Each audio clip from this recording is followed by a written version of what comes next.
Welcome to Light Over Heat with Professor David Yamane. This week I am still working feverishly to try to finish my book manuscript by November 1st. And so instead of recording a new video for you, I am replaying a video of a podcast I was on with Memphis Beech, the Everyday Conversations podcast, or EDC podcast. And Memphis was an amazing interviewer. He asked great questions and he really elicited some great information from me. And so this video is much longer than a typical Light Over Heat video, but if you're interested in knowing where I'm coming from intellectually, how I see myself working on the issue of guns, how I came up with the idea that guns are normal and normal people use guns, how to talk to your family members about guns across political differences, how to bring new and non-traditional shooters into the community, and on and on and on.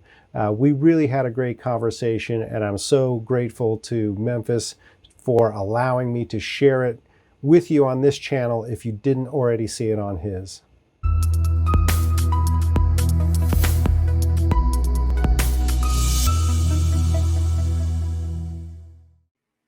All right, and we're recording. So tonight's guest is Professor David Yamane. David, thanks a bunch for coming on today. Thanks so much for having me. I'm really looking forward to having some everyday conversation. Yeah, I've been looking forward to this for literal months. I love your YouTube channel. You have a video on there called Gun Culture 2.0, How a Liberal Professor Became an Armed American. You have two different blogs. At least more than one blog. There's probably more out there. You're also an author. This right here is your book, your latest book, Concealed Carry Revolution, Expanding the Right to Bear Arms in America. You also, if I'm not mistaken, you're a professor at Wake Forest and you teach sociology. And also you're a competitive shooter, and oh my gosh, it's amazing. So, yeah, I wouldn't say I'm a competitive shooter. So, I mean, I do try to shoot regularly, and I do try to, develop my skills, but I don't think anybody's picking me on their competitive shooting team. I think you're covering some ground that's really important to cover. I think it's important that Americans that hold concealed carry permits and licenses to carry and things like that, I think it's good to know the history behind such laws. That way we can kind of see stuff that's coming down the pipe, in the future. Let's see. It makes me wonder, what else is there as far as, reading up on, works that follow this genre? There's Larry Correia has a book out there. I think it's called, I forget what the name of it is. It's Second Amendment something. Yeah, so, it's sort of defense of the Second Amendment. In defense of the Second Amendment, yeah. What else is there off the top of your head? What else can you recommend to readers for learning more about how these rights have evolved? Well, I think the interesting thing for me is I don't really position myself as a Second Amendment advocate. I'd really try to take the role of the sociologist and an observer, so that regardless of whether you're pro Second Amendment or pro gun regulation, that you can read my book and say, this is a factually accurate rendering of what the situation is. And I think it's the case. And one of the things that I struggle with is that most of the things that are published about guns in America are either, sort of defending gun rights or talking about how guns are ruining the country. Most of the sociologists are in the guns are ruining the country camp.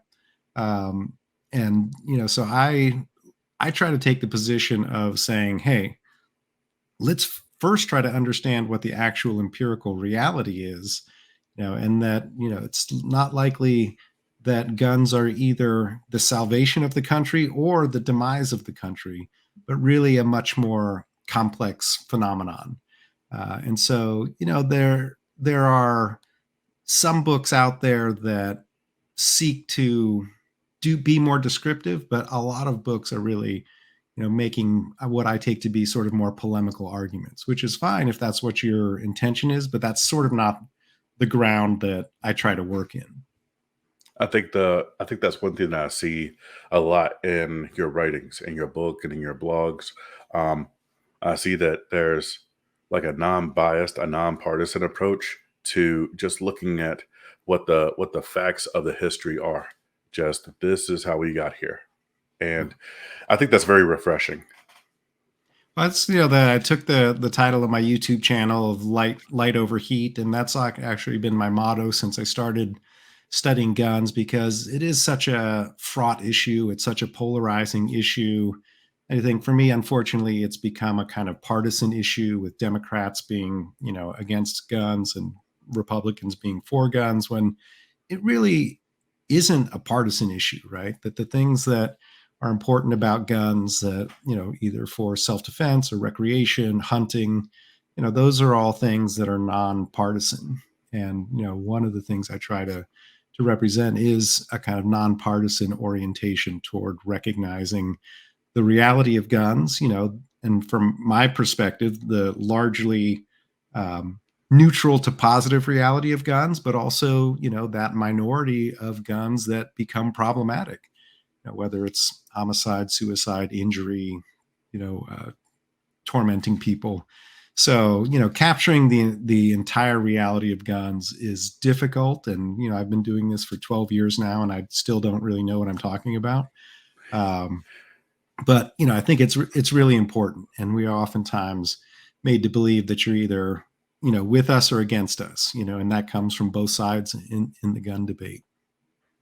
Yeah. So there's one phrase that I borrowed from you, and I love this phrase, and it's that gun ownership is normal, and normal people own guns. And so, when I teach classes, and typically a lot of the classes we teach over at a local range, Top Gun Memphis. Most of the classes are what you would call gateway instruction. Just this might be the first day that these students have ever seen a real gun in real life right here in front of them. And it may even be the first day that they actually shot one. So that phrase right there gives them a lot of freedom. It really empowers them because it's like, I'm not part of the fringe well, I'm not part of the fringe population. This is normal. Yeah. And this really comes out of my background, which is, I grew up in the San Francisco Bay Area, totally outside of gun culture. Went to graduate school, college and graduate school in sociology, which isn't, overloaded with gun owners. And so, for most of my life, 40 years of my life, I really had never seen, touched, or fired actual firearm. And it wasn't until I got to North Carolina in 2005 that I started noticing, lots of people seem to have guns. You see gun shows advertised, concealed carry classes advertised, billboards about the shooting range. Start talking to the guy you play tennis with who's in IT, and he's got a couple Glocks. And the other guy who's, does marketing for the local hospital, he's got a couple rifles. Your real estate agent carries a revolver in her purse, and you start to get to the point where you're like, I think I'm the only person in North Carolina that doesn't have a gun. And so my whole initial approach into guns was from complete ignorance, but then to seeing the normality of it, right? Because my IT buddy and my market research friend and my real estate agent are not lunatics. They're not deviants. They're not, right-wing insurrectionists or any other bad things that people think or associate with gun ownership. Um, so when I started studying it academically, which was kind of after I personally was introduced to guns, that was always my approach. My buddy Sean Sorrentino asked me like a few years in, he's like, "What is something that you learned about guns and gun owners that surprised you?" And I said, gun owners are people too. And that is sort of evolved into this idea of guns are normal and normal people use guns. And it's in a way like any saying, it can be trite, but I think there's a very deep truth there, and one that whenever I'm talking to either other sociologists, public health scholars, people in the gun community, people who are concerned about gun violence, um, I always try to begin there and say, look, we no, none of us here are for gun violence. None of us here are for suicide. None of us here are for kids hurting themselves. But at the same time, guns are normal. Most people who own guns will not shoot themselves or anybody else or allow a child to access their gun who shouldn't access that gun. And that's not newsworthy, right? The things that don't go wrong don't make the headlines, but they still need to be said. Yeah, absolutely. I totally agree.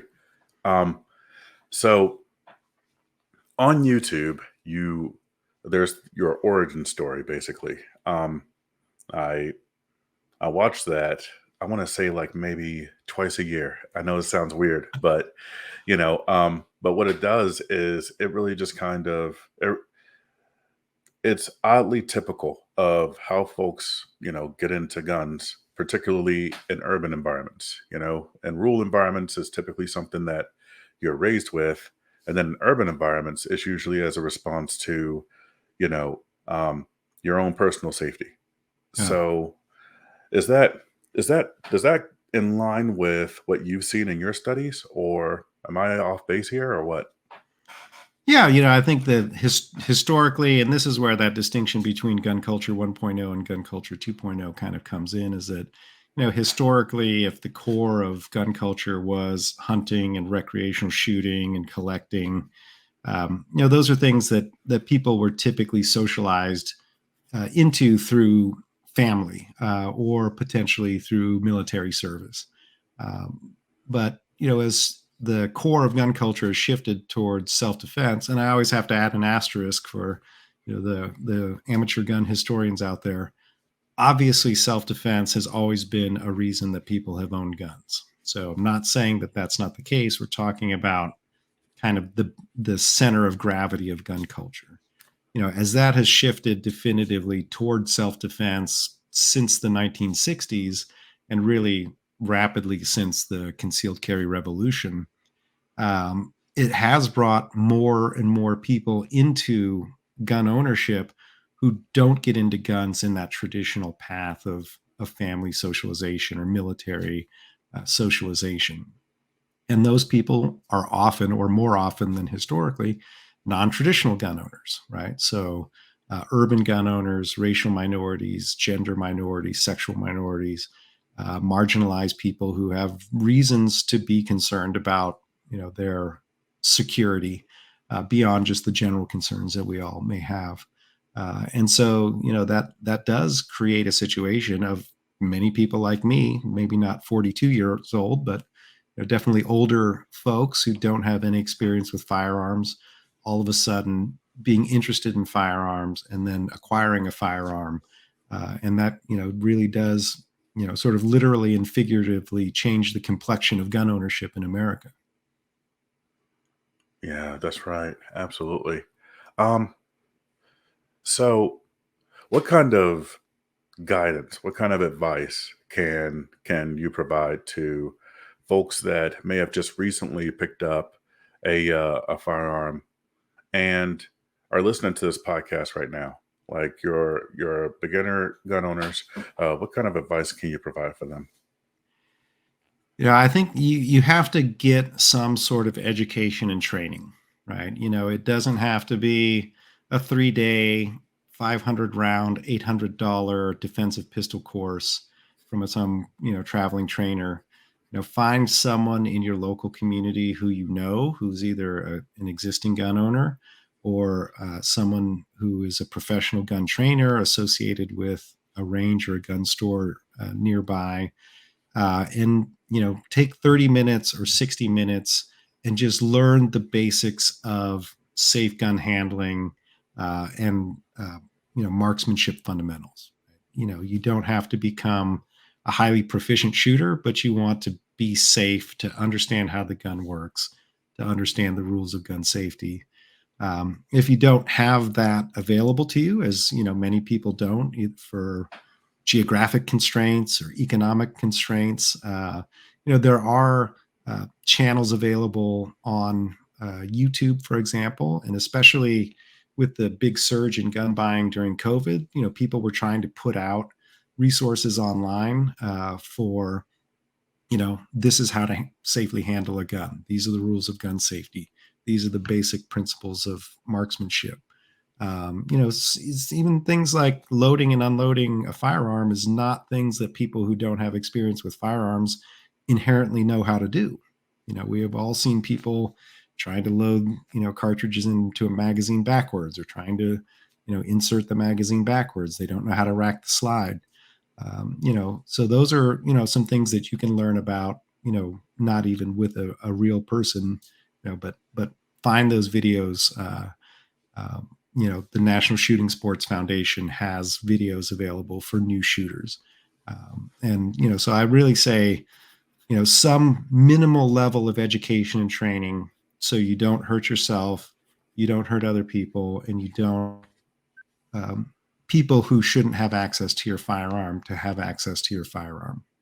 And I think that's probably another one, that figure out some way of safely storing or staging your firearm, so people who shouldn't have access to it don't have access to it. Absolutely. I think it was the year 2022. Just the city of Memphis alone had 1,300 guns stolen out of vehicles. Yeah. That's just 1 year, and that's a city of about a million or so people, give or take. Right. So yeah, that's pretty incredible. Yeah. And I know, when Carl Wren was on your show, he said, I think Houston had 4,000 guns stolen out of cars. And, in my neighborhood here in Winston-Salem, people just go car to car along the street. They pull door handles. They're looking for anything they can. Maybe they get some change. They maybe get an iPad or something if they're lucky, or if they're really lucky, someone's left a gun in the car. And that is now a gun that went from, a good, gun owner into the black market.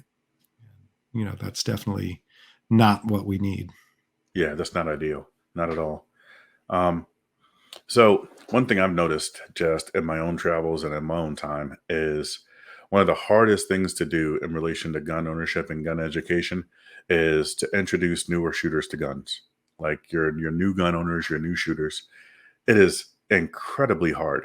But I see in your videos, you I mean, I want to say you're a natural at it, but you have a ton of education and adult learning. So like what kind of advice can you give to, to instructors as far as like coaching new students? Yeah, you have to put yourself into the mindset of the new shooter, I think. And this is one of the things that maybe makes it a little bit easier for me to do this, is that it was, only 12 years ago that I was a new shooter. That I was a fully mature adult who had thought about a lot of things before I, ever fired a gun for the first time. So it's still pretty fresh in my mind, that I didn't shoot the gun because I was really super interested in guns. I shot the gun because I knew a lot of people in North Carolina had guns, and I didn't know how they worked, and they scared me. And so a lot of people who are gun trainers have a lot of experience with guns. It's much more natural to them. And so it's harder for them to get in that beginner's mindset. And not all, I think there are a lot of people who are super accessible. And I think that the ones who end up teaching a lot of new students are ones who are able to approach it from that perspective. And I'm not a gun trainer. I have zero gun training certifications. I've taken a lot of courses. I'm a NRA certified range safety officer. But one thing I do is, for the course I teach at Wake Forest called Sociology of Guns, every year for the last 9 years, I've taken my class to the gun range. And, in recent years, I've been by myself in supervising the students at the range, shooting a 22 pistol, a 9mm pistol, and an AR platform rifle. And so, my sort of, again, memories of being a new shooter translate into, knowing that those students, many of whom have never handled a firearm before, are frightened. They're terrifying. Their hands are shaking. They can't speak. And to try to make that first shot as comfortable as possible. You know, 22 Ruger Mark III pistol, right? Almost no recoil, almost no muzzle flash. Like they hardly know that they've shot it. And, so that gives them a positive first introduction to what guns are about. That's amazing work. I think it reminds me of, now I didn't go through this, but a lot of people in my generation went through this, especially in rural environments. They had gun safety classes in school, and if you went out to the school parking lot, a lot of the students had gun racks in their trucks, and some of them even had shotguns in them, and that was an oddly typical thing back then. Um, I feel like those days are gone forever. They're probably not coming back. But I think that what you're doing with your class, that is absolutely incredible. So, And other forms of outrage, and the one of the unfortunate things, and again, this is where some of the pitched battles that we have over guns in American society actually become a problem in terms of gun safety, is that for those who are want more gun regulation, the gun control side, the anti-gun violence side, whatever we want to call them, um, on the one hand, they're like, oh, people should be better trained, with firearms. They hate permitless carry, right? They hate shall issue carry states where there's not a training course required. But then if you say, hey, how about we offer gun training to everybody in middle school? And they're like, whoa, whoa, now, let's not get carried away. Like, we don't want actually people to have, experiences with firearms in general. We're just saying, like, you gun nuts who already have guns ought to be better trained. And so, I think I've talked some about kind of the gun community really views safety as being like safety with guns. How can you safely live with guns? How can you safely use guns? And I think, unfortunately, a lot of the gun control side really sees safety primarily as safety from guns, right? How can we mm, keep people as much as possible away from guns? And in a country with over 400 million guns and tens of millions of gun owners, that's just not realistic.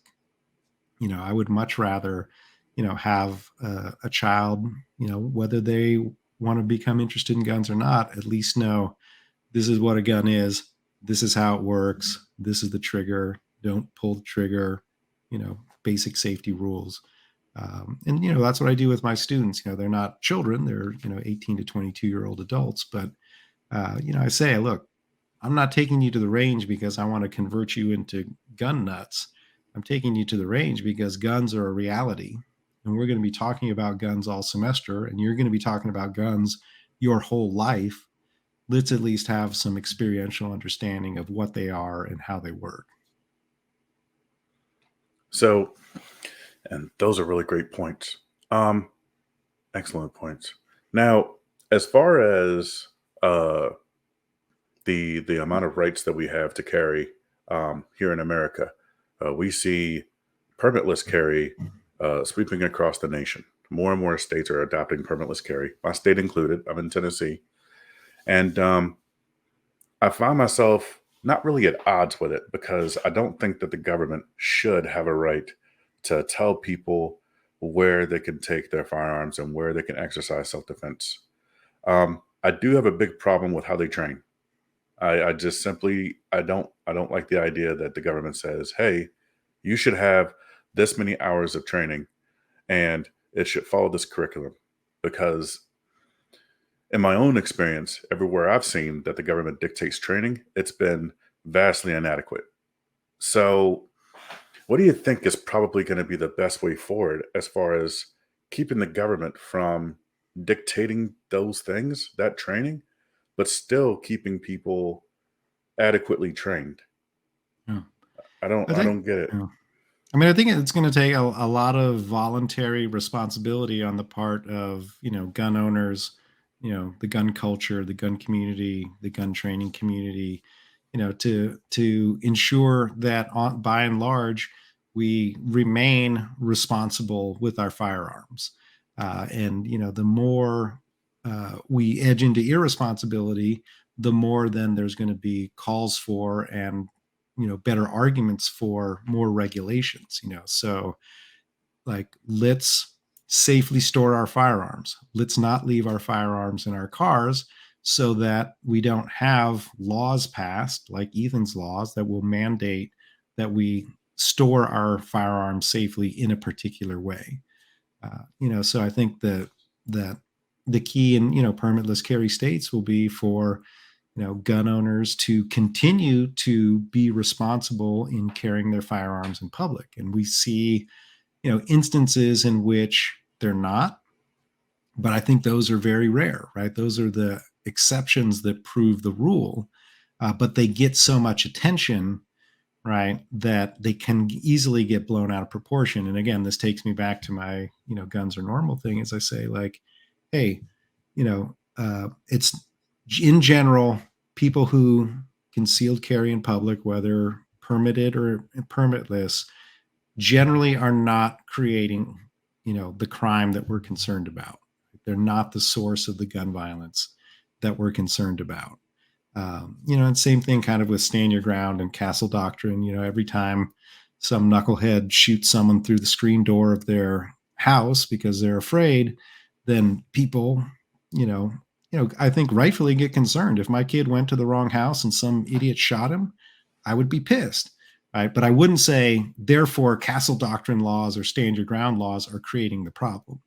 Right. So I think that, as a community, call out bad behavior, right? Try to educate as much as possible if we see bad behavior. And, again, take that responsibility internally so that it doesn't get imposed externally. That makes a lot of sense. Yeah, I agree. I think that's probably going to be the way forward. So swapping over to the other side of the aisle, because um, I'm not really saying that there's one side of the aisle or the other, because, like you said earlier, it's just the reality. Guns are here to stay, and I think that the anti-gun crowd, I'm inclined to agree with you in that the anti-gun crowd is looking for safety away from guns. Like, how do we get rid of these weapons of mass destruction? And Mhm. um, it's hard for me to have folks like that, you know, be in my own family and we get together on Thanksgiving and there we are on other sides of the table and we have Mhm. to talk about it. Um, so what can I tell, I don't know, my aunties and my cousins when they bring up gun control and, you know, and they look at me, the firearms instructor, the competitive shooter, the Marine Corps veteran, they look at me and they're like, what are we going to do about guns? Like, I don't have any answers for that. So what do you Yeah. think? I've been a big proponent increasingly of having conversations across our divides because I just feel like we're becoming less and less able to do that, especially in this area of this era of social media, in which the algorithms feed us things that are designed to get us mad and then reinforce what we believe. So I'm a super proponent of face-to-face conversations or in group settings, in the context of family, and beginning every conversation with points of agreement. And I've been in a few conversations recently that have started that way. Instead of beginning with, on the left we have these people and on the right we have these people, now fight. To say, like, hey, let's sit around a table, let's acknowledge, where do we agree, right, and then work from agreement to where we disagree. But then it just sets a different tone. It's a recognition, that there is a lot of agreement, right? You and your family members probably will disagree and will always disagree on certain things, But what if you started with all of the things that you do agree about, right? That you love each other, right? That you want each other to be safe, that it's painful to see people being injured.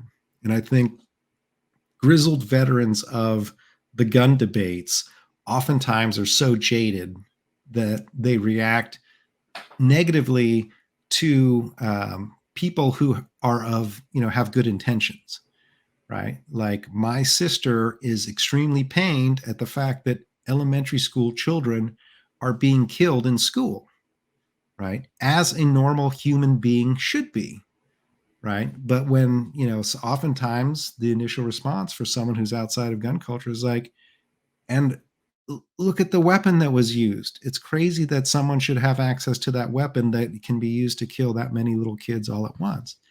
And instead of just going, my guns, you're not going to take my guns, to say, I know this is absolutely atrocious. It's horrific. I can't even imagine what goes through the mind and the heart of someone who could do that.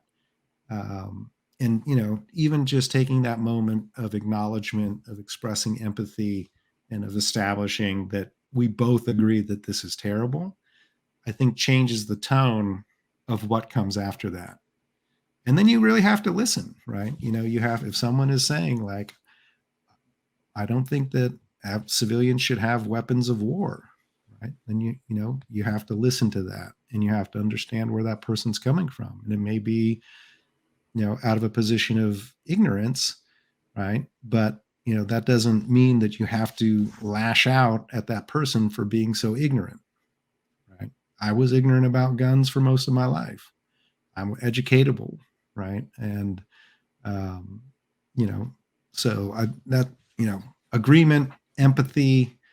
Tony Simon, he always says, go 60%, right? Don't meet people halfway, go 60%, right? And what if every gun owner went 60% in every conversation they had with someone who wanted to regulate guns more? Would it change things entirely? Absolutely not, right? Would it make things better? I do think so. Yeah, I think we all can stand to go 60% on a lot of things. So that's very wise advice. Um, and it's right there in line with a lot of the stuff that you write about in your blogs.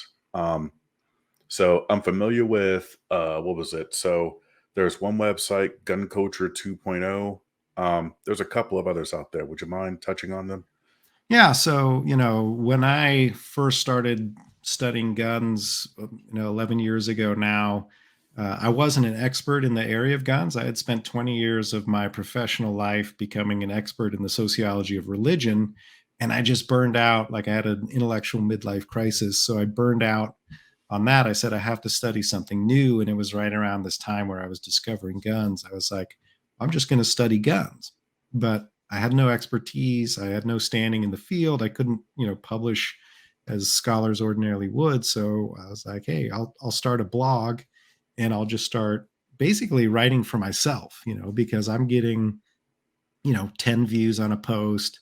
I don't know that it even got 1,000 views for the whole first year, that I was posting. But little by little, people started following and reading, and so I developed an audience that way. But I realized at some point on this Gun Culture 2.0 blog that it was getting a little bit like insider pool, so I'm doing long pieces on gun training courses that I went to. And I thought, I need to try to reach out to people who are interested in guns, but not already committed to guns, and that really was my readership on the other blog. So I started this blog called Gun Curious, which was specifically designed for those people who wanted to know more about guns, and they just had this curiosity. Because one of the things that we oftentimes don't, really think about is, we don't know exactly what percentage of the population owns guns, because people tend to underreport this on surveys. But let's just say about a third of individuals in the United States own guns. Right? It's probably more like 40%, but for convenience, let's say a third. Well, if you do a survey and you ask those people who don't own guns, that 2/3, would you ever consider becoming a gun owner? Half of them say yes. So really, the country is divided into roughly a third of people who already own guns, a third of people, I call them the no-nos. I don't own a gun and I never would. But then there's a third of the population who don't currently own a gun, but would consider it, right? And I call them the gun curious. They are interested in guns. It may just take like a pandemic and the fear of social breakdown and concern about whether police can respond, and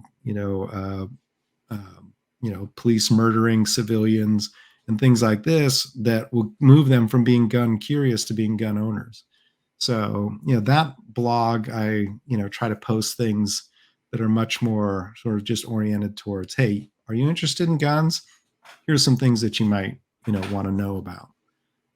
And then I don't have a third blog. My third sort of major media is this YouTube channel that I started a little over a year ago now, I guess, called Light Overheat. And, again, the idea being, trying to address the very controversial and divisive issue, in a way that brings light rather than just fostering anger. And so, I think the tone of that is similar to the blogs. It's just in a spoken word format.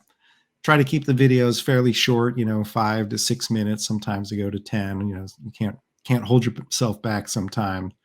But those come out when I'm doing well. Those come out every Wednesday, and lately I've been posting about my student field trip to the gun range. So if anybody's interested in what that looks like and how the students respond to it, those are the last 3 videos that I put up there.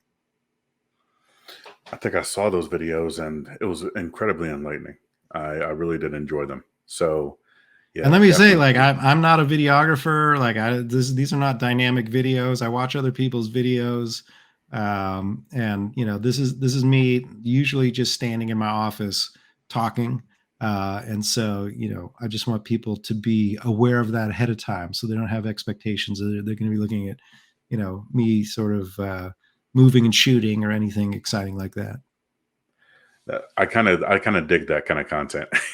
So, yeah, we did touch on something that was really kind of interesting. It was an interesting phenomenon that we saw with COVID. Um, Folks that basically were not really no-nos. I think deep down in our hearts they were gun curious. They lined up around blocks to get guns, and what a lot of us are seeing in gun shops now is that a lot of these folks are now selling those same guns. Um, so it really kind of makes me wonder. Now, I think it was pretty obvious, like at the onset of COVID, that the demand was there, the market was going to respond, but we always kind of knew, hey, how long is it going to be before they sell all this stuff? And so on one side, it's like, okay, I'm waiting for that to happen so that I can start buying their Glocks for $300. you know. Um, Right. but on the other side, there's another side that was really kind of hoping that they would turn into lifelong committed gun owners, and we're frustrated. We're frustrated because number one, they're not, and they were never going to be. Well, a lot of them. I can't really give you any hard numbers.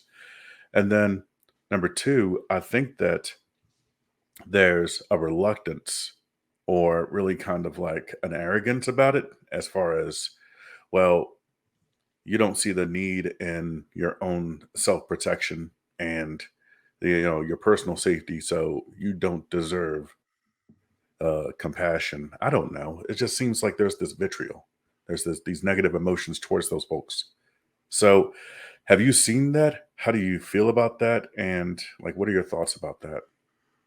Yeah, I mean, I don't have data on it like you, but I do think probably people who are on the front lines in the gun stores who are seeing people, bringing back a $600 gun that they bought 2 years ago and realizing that they can only get $300 for it. That's probably where we get the best data. But yeah, to me, it is like, um, all of the fitness equipment and the Peloton bikes and the travel trailers that are going to be flooding the market that are very lightly used that people accumulated during COVID. So I think there's something very natural about that, right? That people are constantly thinking they're going to do something and end up not doing it, and just getting out. And it's probably better for some of those people to get out, right? Like if you purchased a gun because you thought it was going to be some sort of magic talisman that was going to keep danger away from you, and you stuck it in your bedside drawer or in your closet or something, that really isn't making you any safer, and it may be making you less safe. If someone in your household gets hold of it, if someone comes in and steals it, whatever the case may be. So I'm not the kind of person who says like everybody should realize that they're in mortal danger and they need to have guns. I think that there are some people who probably shouldn't have guns, and I also respect the decision of people who choose not to have guns. Um, so I think there's that. The question is more, how do you access the people who would have liked to have kept guns but they didn't quite ever settle into feeling comfortable being gun owners? And it is a big challenge because those people tend to be new non-traditional gun owners, so they're not already networked into groups of people who are gun owners. I had the advantage when I got into guns of knowing a lot of people who were gun owners. So they weren't my colleagues in the sociology department. They weren't my family, but they were other people that I knew, and so they were able to help socialize me into gun ownership.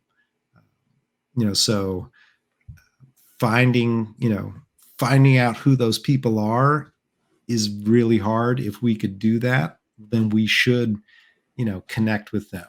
And it's again talking probably across divides that we don't often talk across. I get a lot of, as I became more sort of publicly known as a gun person, both at Wake Forest and in sociology. I now get a lot of people contacting me saying, hey, I'm thinking about getting a gun, can you give me some advice, or could you take me to the range, or I don't know why I feel like I need a gun. I need to talk to somebody about this. And so if we could sort of somehow become visible to those people who are otherwise don't know anybody who are gun people, then we can start finding some of those people who may have gone from gun curious to gun owner to non-gun owner, like in a period of 3 years. Yeah, I agree. I think that I'm not going to come out here and say that we didn't do enough to retain those folks. I think that what happens is, just like the normal human beings that we are, it's just hard to meet them at 60%. And I think that if we had done that more, I don't know, at a more, then we may have been able to keep those folks. But I don't know if that's a question that we'll ever find the answer for. I'm not sure. I think we could just probably just move forward. So, Like I mean, I think of like one of the front lines for people who are getting into guns is the local gun store, right? And there are some local gun stores that are welcoming, and there are some local gun stores that are anything but welcoming. And I think that's an area in which we could figure out how to take those unwelcoming gun stores and make them more welcoming. That I think would help some of those people to feel more comfortable, right? Like they go in, they buy a gun, they get out as fast as possible because that's not a space that they're used to working in. But they had a decent vibe about it, so maybe then they go back and shoot a little bit on the range, right? And then maybe they're like, oh well, that wasn't so bad. So I see they're offering a first shots course, maybe I should try that. Whereas I walk into too many gun stores that basically blaring Fox News on the TV, and they've got a Trump 2024 flag hanging there, and I'm like, I'm out. Like, I mean, it's not like I don't talk to people on the other side of the political aisle. I just don't need that, right? I don't need that in my gun space, right? Like you want to fly the flag at your house or on your car or whatever. That's you freely expressing your political beliefs, which is fine. but that's not going to create an atmosphere that's very welcoming to people who aren't already in agreement with you. Yeah, and I'm 100% agreement in that. Absolutely. So, um, well, David, I think we're kind of running low on time. I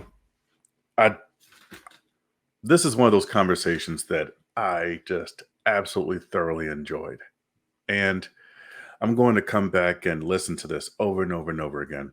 Was there anything else, like anything else that I should have asked that I probably should have, or any other passion projects that you're working on right now that you want to talk about?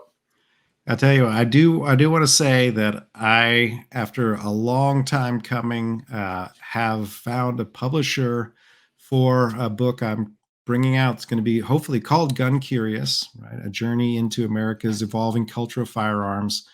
The manuscript is due to the publisher on November 1st. I'm currently working on the last substantive chapter, which covers gun training, which is extremely difficult because I've spent hundreds of hours observing and participating in gun training over the last decade. But if all goes well, that book is going to come out maybe in May or June of 2024. And so hopefully I can come back in maybe April or May of 2024 and talk to you about it. Let me know because I will gladly buy a copy. I might buy several copies, and I definitely want at least one of those to be autographed. So Absolutely. Yeah. definitely Well, looking forward to it. yeah. Well, let's set up something where I come to you, and we can either go to your range or we find a local bookstore, and we'll do a reading and or a question and answer, and we'll sign a bunch of books. That sounds phenomenal. Yeah, that sounds phenomenal. I think we can do that. Cool. So, yeah. Now, if folks want to get a hold of you, if they have more questions, where can they find you? So again, depending on what their orientation is, if you like the video format, lightoverheat.com. If you like, sort of insider pool blogs about gun culture, it's gunculture2.0.com. If you're more gun curious, or people who may be gun curious and want to direct them in that direction, that's guncurious.com. Or if you Google David Yamane, Wake Forest University, you can find my email address pretty easily and connect with me there. I mean, I'm on Twitter, I'm on Instagram, I'm on Facebook. I got too much going on out there, too many different ways to reach me, in fact. But I love to hear from people out there, and they really do kind of sustain me in my work, because a lot of times, this I said today, I think that complexity is a niche market, and it's not everybody has a taste for it. But if you have a taste for this kind of complexity, this desire to build bridges, this desire to dwell in this uncertain space, I'd love to be in touch with you. Fantastic. All of those websites and links, I have these in my notes. I'm going to post them in the description of this video and on the podcast. That way you can look down there, and you can reach out to David if you like to. So that'll all be there. And tell you what, David, I really just, this was a ton of fun. Thanks so much for coming out. I am honored. Thank you. Yeah, thanks for having me. These are the kinds of everyday conversations that I think we should all be having all the time, even when the camera's not on. I agree. And folks, if you're watching or you're listening, I just want to let you know how much we appreciate you spending your time with us. You could have spent your time doing anything, or working some extra hours, or spending time with your family. The fact that you're sharing it with us is something that is not lost on us, and I definitely appreciate it. So thank you. Welcome to Memphis.